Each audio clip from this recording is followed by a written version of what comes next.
అదే RTV app వార్తల్ని క్షణాల్లో చదివే అవకాశం ఉంటుంది. ఒక న్యూస్ పేపర్, ఒక టెలివిజన్ ఛానల్ మీ చేతుల్లో ఎప్పుడూ ఉంటాయి.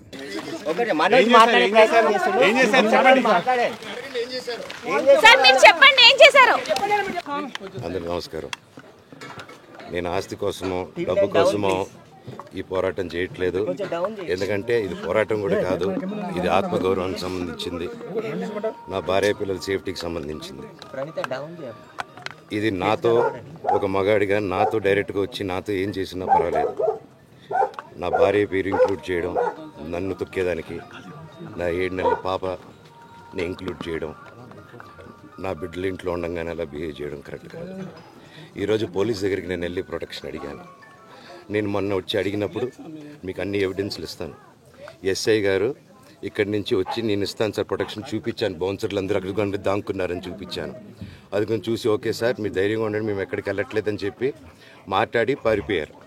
ఇప్పుడు కానిస్టేబుల్స్ వచ్చి అందరినీ నా మనుషులందరినీ భయపించి ఇప్పుడు వాళ్ళ పేర్లు తీసుకొని బెదరగొట్టి మా మనుషుల్ని పంపించేసి వేరే బాడీ గార్డ్ లోపల పంపించున్నారు సార్. ఏం జరిగిందండి అసలు?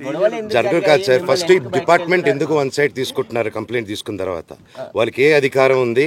నా ప్రొటెక్ట్ చేసే మనుషుల్ని పంపించేదానికి అధికారం ఏముంది? ప్రపంచంలో నా అందరినీ కలుస్తాను సార్, బయలుదేరుతాను. Thank you.